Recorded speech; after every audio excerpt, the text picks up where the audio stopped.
안녕하세요. 안녕하세요. 자, 오늘은 현금 영수증에 대해서 간단하게 알아볼게요. 최근에 저희 블로그에 현금 영수증에 대해서 문의를 하시는 분이 계셔서 초보분들이 가장 헷갈리실 만한 부분만 포인트로 잡아서 짧게 영상을 준비를 했습니다. 먼저 저희 공인중개사 사무소는 현금 영수증 의무 발행 업종입니다. 10만원 이상의 중개 보수는 무조건 현금 영수증을 처리를 해야 되고요. 간이가세는 부가세 3%, 그리고 일반 과세는 부가세 10%. 여기까지는 다들 잘 알고 계실 거예요. 오늘 제가 말씀을 드리는 것들은 현장에서 초보분들이 요긴하게 쓰이실 부분입니다. 현금 영수증은 조세특례제한법, 법 이름도 어렵죠. 조세특례제한법에서 재화나 서비스를 공급받는 사람에게 발급을 하는 것입니다. 그래서 우리 부동산 사무실에서 가장 흔히 볼 수 있는 풍경이 계약서를 쓰고 저희가 중개부수를 받고 현금 영수증 처리를 할 때 나 말고 현금 영수증 우리 남편 걸로 해주세요. 내 거 말고 우리 자식 걸로 해주세요. 이런 경우들이 있는데 이렇게 안 되세요. 이렇게 현금 영수증 가족도 안 되고요. 배우자도 안 됩니다. 친척 당연히 안 돼요. 100% 타인은 더 안 되고요.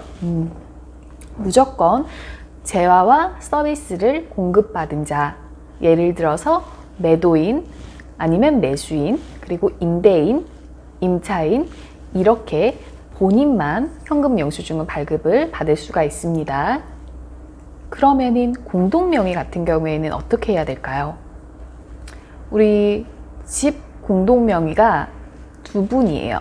두 분이라면 저희가 중개보수를 200만 원을 받았을 때 100만 원씩 잘라서 현금 영수증 100씩 이렇게 해드려야 됩니다. 예를 들어서 두 분 중에서 한 분이 중개보수는 제가 드릴게요 라고 하고 이 한 분한테만 해드려도 안 돼요.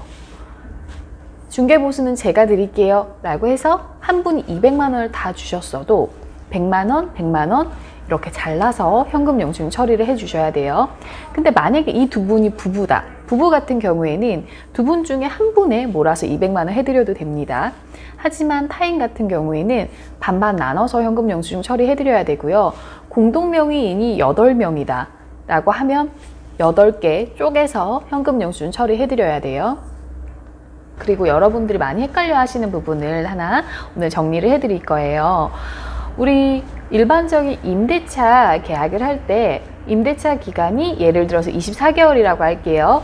이 24개월 전에 중도 퇴실을 할 경우 저희 부동산들에서는 일반적으로 특약사항에 임차인은 임대 계약 기간 만료 전 퇴실 시 새로운 세입자를 구해놓고 나가야 되며 그 새로운 세입자를 구해놓는 중개보수료는 임차인이 부담을 한다라는 특약을 많이 사용을 하거든요.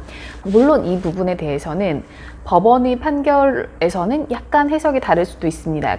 논란이 있는데 저희가 실무에서 가장 많이 쓰이는 이야기를 해드릴게요. 이때 이 임차인이 낸 중개 수수료에 대한 현금 영수증은 임대인 앞으로 해야 됩니다.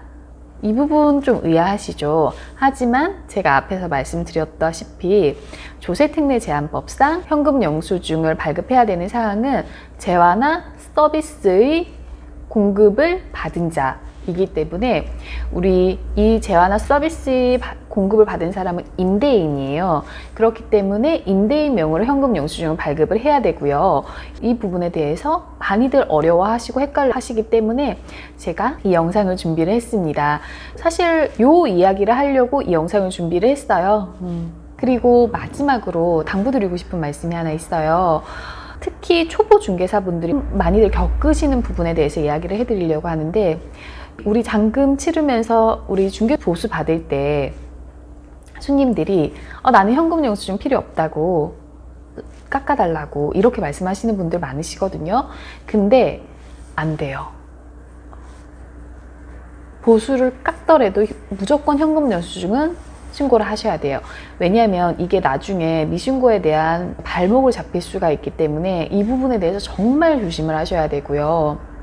특히 특히 그러시는 분들도 많다고 들었어요. 그 자리에서는 중개 부수료를 깎아달라고 해서 현금 영수증 안 하겠다라고 하고 나중에 현금 영수증 해달라라고 하면은 이제 가산세나 이런 문제도 되고 이 문제에 대해서 또 발목을 잡힐 수가 있기 때문에 정말 조심하셔야 됩니다. 깎아주지 마시고 현금 영수증 해주세요. 두 분 정말 조심하셔야 돼요. 자, 오늘은 현금 영수증에 대해서 여러분이 조심하셔야 되는 점들 짧고 굵게 설명을 해봤고요. 자, 다음 더 좋은 영상에서 뵙겠습니다. 오늘은 여기까지 할게요. 안녕.